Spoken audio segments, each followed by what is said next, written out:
नमस्कार, संजीवनी में आप सभी का बहुत बहुत स्वागत है। आपके साथ मैं हूँ गीतांजलि। गर्मी से हर कोई बेहाल है। झुलसा देने वाली लू के थपेड़ों और सूरज की चमचमाती किरणों की तपन में खुद को स्वस्थ और तरोताजा कैसे रखें, गर्मियों में क्या खाएं, क्या पिए और पहने और कैसे रखें खुद को कूल, ये छोटे छोटे इंतजाम करके आप गर्मी से कुछ तो राहत पा ही सकते हैं। तो कहीं मत जाएगा, क्योंकि आज संजीवनी में जानेंगे गर्मी से राहत पाने के लिए क्या क्या तैयारी है जरूरी। तो रोज की तरह आज भी हमारे साथ मौजूद हैं विश्व प्रसिद्ध आयुर्वेदाचार्य डॉक्टर प्रताप चौहान। डॉक्टर साहब, आपका बहुत बहुत स्वागत है। शुक्रिया जी।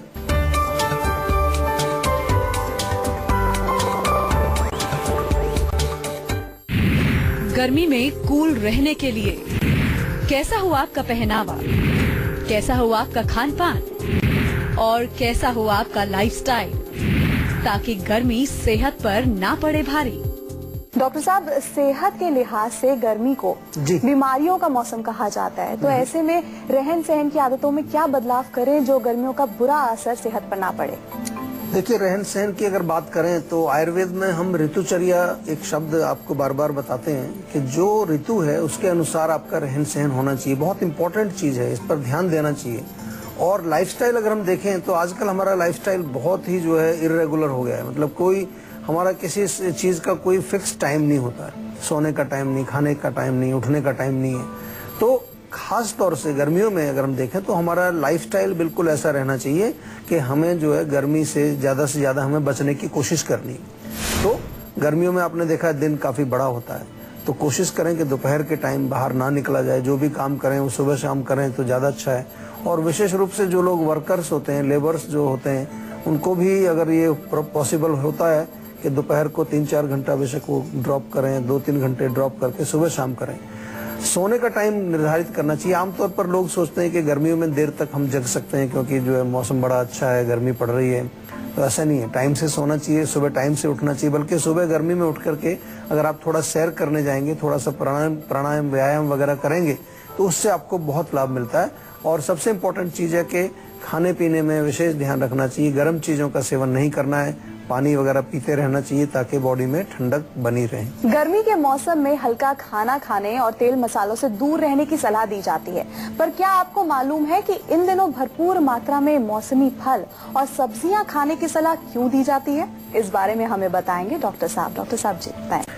देखिए, जो फ्रूट्स जो होते हैं, खासतौर से गर्मी के मौसम में जो फ्रूट्स होते हैं वो जूसी फ्रूट्स होते हैं, कूलिंग होते हैं। ज्यादातर भी आप देखें खरबूजा है, तरबूज है, या और वो जो मिलते हैं आजकल जो फ्रूट्स, खीरा ककड़ी वगैरह ऐसी चीजें भी मिलती हैं साथ में फ्रूट्स के साथ साथ। तो most of the fruits are cooling और जूसी होते हैं। इसके साथ साथ क्योंकि गर्मियों में थोड़ा गर्मी की वजह से बॉडी में वीकनेस की कमी होती है, तो फ्रूट्स में एनर्जी आपको इंस्टेंट मिल जाती है। तुरंत आपको जो है एनर्जी मिलेगी। विटामिन मिनरल्स वगैरह उसमें होते हैं, वो आपको जो है बॉडी में शक्ति देता है।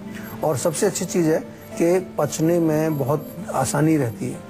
गर्मियों में अगर बहुत गरिष्ठ भोजन आप खाएं, क्योंकि अग्नि हमारी उतना तेज नहीं होती है, अगर गरिष्ठ भोजन ज्यादा खाएंगे तो उससे आपका जो है पाचन ठीक नहीं होगा, आम बनेगा, और आम बनेगा तो अनेक प्रकार के रोग आपको होंगे।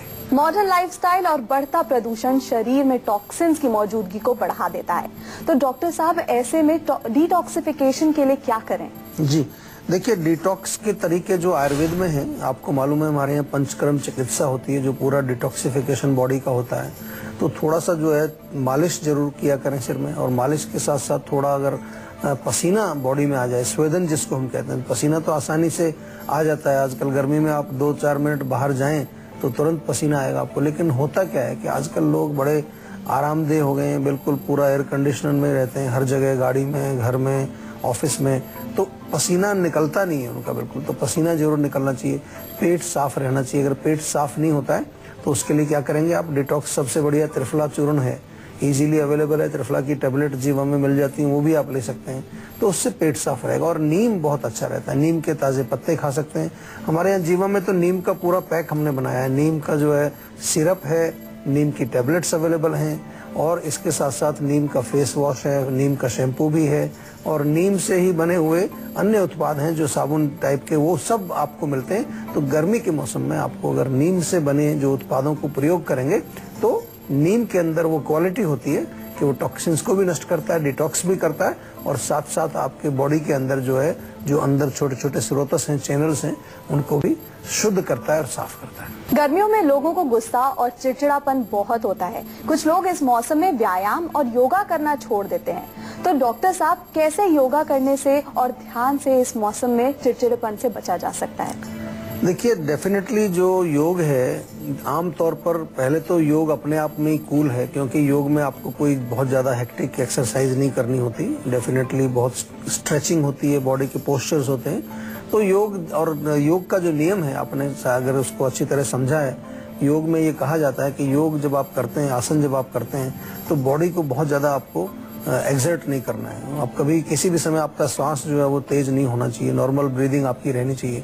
और डेफिनेटली योग केवल शरीर के लिए नहीं है, योग से हमारा मन भी शांत होता है। इन एडिशन टू दैट, अगर आप थोड़ा सा और गर्मी के मौसम में कुछ 2-3 प्राणायाम ऐसे बड़े अच्छे हैं। एक शीतली प्राणायाम है, जो कि नाम ही उसका शीतल करने वाला है। शीतकारी एक प्राणायाम है, उज्जयी प्राणायाम है, भ्रामरी प्राणायाम है। ये अगर आपको नहीं आते हैं तो आप किसी योगाचार्य से अगर पूछेंगे, आजकल आप थोड़ा सा नेट पर भी इसका सर्च कर सकते हैं, तो प्राणायाम भी हमारे शरीर को बहुत जो है कूल बनाते हैं और शीतलता बॉडी में आती है। इसके अतिरिक्त जो है, ध्यान की आपने बात की, तो ध्यान मेडिटेशन करने से तो आपका माइंड बिल्कुल फ्रीज हो जाता है एक तरह से, अगर देखा जाए तो।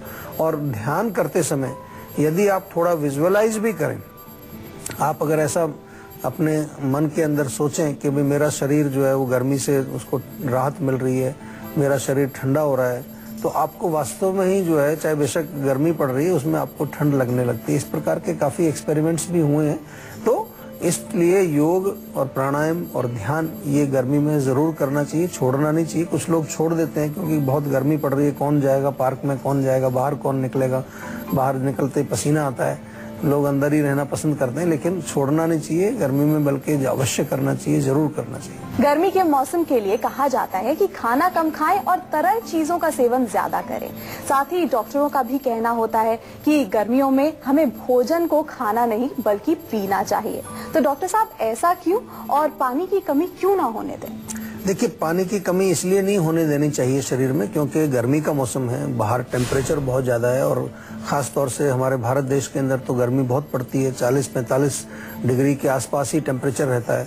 तो हमारे शरीर के अंदर जो पानी है, जिसको हम बार बार कहते हैं कि शरीर का 70% जो हमारा हिस्सा है वो पानी से बना हुआ है, तो वो मेंटेन हमको करना पड़ता है। क्योंकि गर्मी जब पड़ेगी ज्यादा तो डेफिनेटली पानी की क्वांटिटी कम होगी, पसीना आएगा।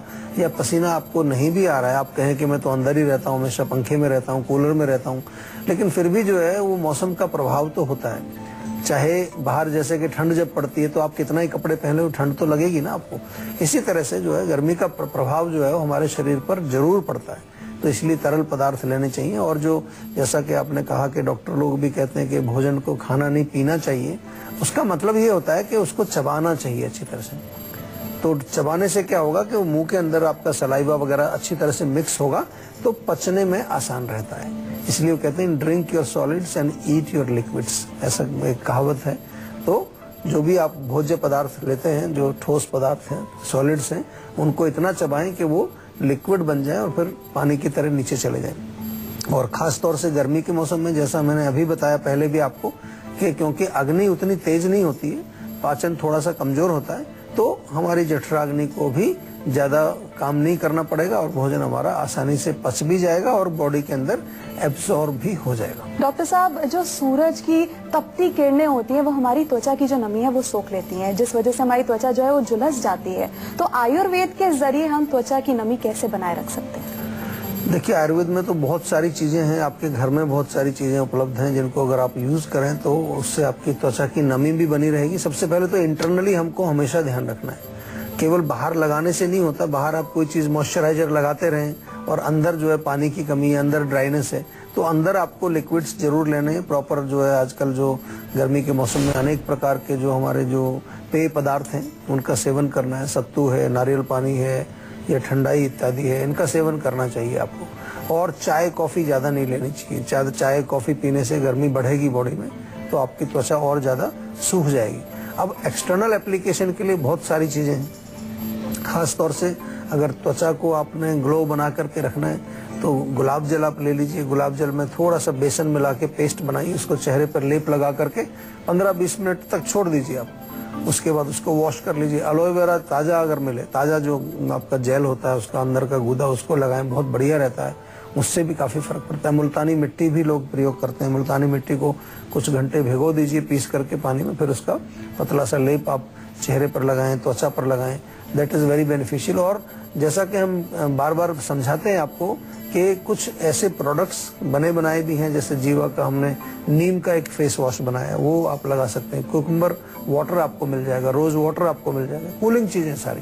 कुकुम्बर की क्रीम हमारे यहाँ बहुत अच्छी है, वो कूलिंग, बिल्कुल गर्मी में बहुत अच्छा उसका प्रयोग करते हैं। तो ये चीज़ें आपको इजीली अवेलेबल हैं, आप कहीं से भी ले सकते हैं और हमारे यहाँ फ़ोन करके भी आप इनके बारे में जानकारी प्राप्त कर सकते हैं। तो बेसिक मेरा कहने का मतलब ये है कि मौसम जो है, बाहर का जो तापमान है, वातावरण है, उससे हमें बचने के लिए आयुर्वेद का प्रयोग करना चाहिए। आयुर्वेद में जो ऋतुचर्या शब्द का प्रयोग है, उसका यही मतलब है कि ऋतु के अनुसार, मौसम के अनुसार, सीजन के अनुसार हमें अपना खान पान, अपना रहन सहन और किस प्रकार से कौन कौन से रोग किस सीजन में आ सकते हैं, उनसे बचाव करने का तरीका वो आयुर्वेद में बहुत अच्छा वर्णित है। और उसको यदि हम अच्छी तरह से जो है पालन करें और थोड़ा सा जो है उसको छोटे मोटे स्टेप बाय स्टेप उन चीज़ों को अपने जीवन में हम जो है उसको यूज़ करें, तो आपको लगेगा कि जीवन बड़ा अच्छा है, हमारा लाइफ अच्छी हो जाएगी। अभी सभी लोग बड़े दुखी दिखते हैं हमेशा, किसी न किसी लेवल पर, फिजिकल लेवल पर, मेंटल लेवल पर, और ब्यूटी से रिलेटेड भी बहुत दुखी लोग घूम रहे हैं इधर उधर।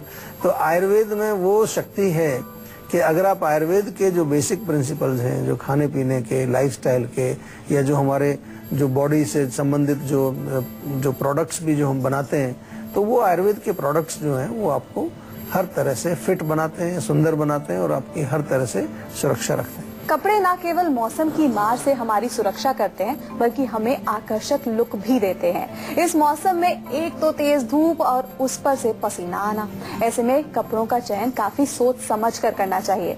डॉक्टर साहब, हमें बताइए, गर्मियों के मौसम के हिसाब से पहनावा कैसा होना चाहिए? देखिए, बहुत अच्छा प्रश्न किया। मैं बार बार एक ही शब्द आपको कह रहा हूँ कि आयुर्वेद में बहुत अच्छी तरह से ऋतुचर्या का वर्णन किया है, जिसमें सब चीजों का डिस्क्रिप्शन उन्होंने किया है। लेकिन आजकल होता क्या है कि हम पूरा समय एक ही टाइप का जो है लाइफस्टाइल, एक ही टाइप का खाना, एक ही टाइप के कपड़े सब चलते रहते हैं। और खास तौर से कोई एक फैशन जब आ जाता है, अगर टाइट क्लोथ का फैशन आ गया तो फिर वो मौसम नहीं देखते। गर्मी के मौसम में भी मैंने कई लोगों को देखा है कि बिल्कुल डार्क कलर, बहुत हैवी कलर जिसको हम बोलते हैं, और टाइट कपड़े, मोटा कपड़ा, बिल्कुल जीन्स वगैरह पहनते हैं लोग, मोटी मोटी। तो ये कहाँ की समझदारी है, आप बताइए। आप कॉटन के लाइट कपड़े पहनिए, हल्के कपड़े। कॉटन जो है काफ़ी अच्छी ब्रीदिंग उसमें होती है। खुले कपड़े होने चाहिए, थोड़ा सा जो है जैसे ओपन आगे से कुर्ता टाइप के होते हैं, या open T shirt, half sleeves के आप पहनिए। ज़रूरी नहीं है कि आपको बहुत ज़्यादा जो है उसमें टाइट, और ये जो आजकल जो सिंथेटिक फैब्रिक होते हैं, इसका प्रयोग नहीं करना चाहिए। कॉटन अच्छा रहता है, बहुत बढ़िया, उससे जो आपको बॉडी कूल रहती है। और लाइट कलर्स मोस्टली, जैसे थोड़ा वाइट का कलर हो गया या कुछ और थोड़ा हल्का कलर, जिससे कि गर्मी उसमें आपको कम लगे। तो ये सिंपल कॉमन सेंस की बात है। इसका प्रयोग यदि आप करेंगे तो आपका जो है हेल्थ अच्छी रहेगी और आपका जो है मन भी प्रसन्न रहेगा। डॉक्टर साहब, गर्मियों के मौसम में बढ़ते तापमान की वजह से इन्फेक्शन होने का खतरा बहुत बढ़ जाता है। वैसे में साफ सफाई बहुत जरूरी हो जाती है, तो हमें कुछ आसान और जो कारगर उपाय हैं वो बताइए। देखिए, साफ सफाई तो सबसे बड़ा जो है इम्पोर्टेंट मसला है जब आपको अगर इन्फेक्शन से बचना है। और यहाँ पर हम मोस्टली जो बात कर रहे हैं साफ सफाई की, वो है आपका खाना। भोजन जो है गर्मी के मौसम में बहुत जल्दी कंटेमिनेटेड होता है। थोड़ा सा गर्मी में अगर 2-1 घंटे भी आपका भोजन पड़ा रहा तो उसमें क्या होगा, फर्मेंटेशन शुरू हो जाएगी, फिर उसमें कुछ न कुछ जो है एक तरह से विकृति आ जाती है। पानी भी बहुत दूषित होता है। तो शुद्ध पानी और शुद्ध भोजन, बासी भोजन नहीं खाना चाहिए। और भोजन को कोशिश करें तो ठंडी जगह पर रखें ताकि वो खराब ना हो। वैसे तो कोशिश करना चाहिए कि ताज़ा पका करके ही खाएं। पुराना, बासी या कल का, परसों का रखा हुआ है वो, उसको सेवन ना करें। और इसके अलावा जो है आपको ये भी ध्यान रखना है कि हमें इन्फेक्शन से दूर रखने के लिए अपने आस पड़ोस की साफ सफाई का भी ध्यान रखना है, कपड़ों का भी ध्यान रखना है। पसीना बहुत आता है तो पसीने से आपको जो है बॉडी में किसी प्रकार के वहाँ बैक्टीरिया वगैरह जमा ना हो, तो स्नान करना चाहिए, अच्छी तरह से नहाना चाहिए, 2 बार जरूर नहाना चाहिए, सुबह शाम। इस प्रकार से आप जो है इन्फेक्शंस को दूर रख सकते हैं। तो एक कॉलर यहाँ हमारे साथ जुड़ गई हैं, करिश्मा है दिल्ली से। जी करिश्मा, बताएं क्या सवाल है आपका? नमस्कार डॉक्टर जी। जी। मेरी एक क्वेश्चन है, जैसे गर्मी चल रही है ना, तो काफी मेरी बॉडी पे ना इचिंग सी होती है, दाने से निकल जाते हैं। अच्छा, हाँ जी। देखिए गर्मी के मौसम में आमतौर पर ये रैशेज निकलना, घमौरी जिसको हम बोलते हैं ना, होता क्या है कि हम लोग आयुर्वेद को भूलते जा रहे हैं और पता नहीं क्या क्या लोग आजकल वो आते हैं कि पाउडर लगा लीजिए, ये लगा लीजिए। उससे पाउडर से क्या होगा कि आपके त्वचा के छिद्र और ब्लॉक हो जाएंगे। आपके घर में बहुत सारी चीजें अवेलेबल होती हैं, उनका प्रयोग करना चाहिए। बेकिंग सोडा जो खाने का सोडा होता है, 1 कप पानी में 1 चम्मच सोडा मिलाइए। थोड़ा सा कॉटन का कोई कपड़ा ले लीजिए, उसमें डिप करके थोड़ा निचोड़ के उसको रखिए वहां पर 5-7 मिनट, आपको तुरंत लाभ मिलेगा। और सबसे इम्पोर्टेंट चीज है कि गर्मी जब बाहर पड़ रही है, इतना ज्यादा तापमान है, फिर भी लोग चाय पी रहे हैं। मैंने बहुत लोगों को देखा गर्मी में खूब चाय पीते हैं लोग, कॉफी भी पीते हैं और लोग तो अल्कोहल भी पीते हैं और मीट मच्छी भी खाते हैं और सब गर्म चीजें, मिर्ची मसाले सब खा रहे होते हैं। तो ये बुद्धि का दुरुपयोग है। बुद्धि तो है हमारे पास, उसका यूज नहीं करते हम।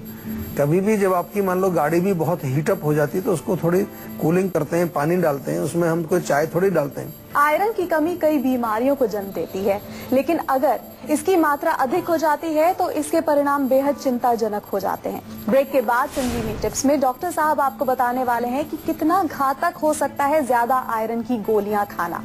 साथ ही हेल्थ से जुड़ी अगर आपको किसी भी तरह की कोई भी परेशानी है तो आप हमारे सेहत के नंबर 0129404004 पर कॉल कर अपना फोन नंबर जल्द से जल्द रजिस्टर करा सकते हैं। उसके बाद डॉक्टर चौहान के पैनल के डॉक्टर आपको खुद फोन कर आपकी सेहत से जुड़ी परेशानियों को सुलझाएंगे। इसीलिए आप कहीं मत जाइएगा और देखते रहिए अपना मनपसंद हेल्थ शो संजीवनी, ताकि स्वस्थ रहे आप। इसके बाद संजीवनी में आप सभी का एक बार फिर से बहुत बहुत स्वागत है। अब बारी है संजीवनी टिप्स की, जिसमें डॉक्टर साहब आपको बताने वाले हैं कितना घातक हो सकता है ज्यादा आयरन की गोलियां खाना। डॉक्टर साहब बताएं। देखिए कोई भी चीज जो है जिसमें गुण होता है वो अच्छी होती है, उसको अगर अति उसकी हो जाएगी तो उससे नुकसान होता है। आयरन भी एक ऐसा ही एक हमारा जो सप्लीमेंट है, आमतौर पर लोग लिया करते हैं खून बनाने के लिए, और खून की कमी जिनमें होती है डॉक्टर भी लिखते हैं आयरन की टेबलेट्स। लेकिन आयरन आपने देखा होगा कई बार जो लोग आयरन टेबलेट लेते हैं, ज्यादा लेने से कई बार कब्ज हो जाती है। तो एक तो ये इसका दुष्प्रभाव होता है, कॉन्स्टिपेशन। कभी कभार ऐसा भी होता है कि वो एब्जॉर्ब नहीं हो रहा है, एसिमिलेट नहीं हो रहा है, तो डायरिया लग जाएगा आपको, लूज मोशंस। कुछ लोगों में मैंने भी देखा कि पेट दर्द की शिकायत करते हैं कि स्टमक पेन हो रहा है, या कुछ उनका जो है चक्कर आना, वॉमिटिंग, नोसिया टाइप का लक्षण भी होता है। और ज्यादा आयरन लेने से हमारे बॉडी के अंदर एक आयरन टॉक्सिसिटी करके भी हो जाती है, बॉडी के अंदर ज्यादा एक तरह से उसका दुष्प्रभाव होता है। तो वो भी हमें ध्यान रखना है। और आयरन की ज्यादा क्वांटिटी अगर आप लेंगे तो आपकी इम्यूनिटी के ऊपर भी फर्क पड़ता है उसका। धन्यवाद डॉक्टर साहब। थैंक यू जी। आशा करते हैं कि डॉक्टर साहब ने आपको जो उपाय बताए हैं उन्हें अपनाने से आप हमेशा सेहतमंद रहेंगे। संजीवनी प्रोग्राम के जरिए हम आपको हमेशा फिट और हेल्दी बनाए रखेंगे। आपको बता दें कि आप हमारे सेहत के नंबर 0129404004 पर फोन करके अपनी कॉल रजिस्टर करवा सकते हैं। आप हमें ईमेल भी कर सकते हैं। हमारी ईमेल आईडी है info@jiva.com। आप फेसबुक के जरिए भी हमसे जुड़ सकते हैं। हमारी फेसबुक आईडी है www.facebook.com/jiva ayurveda।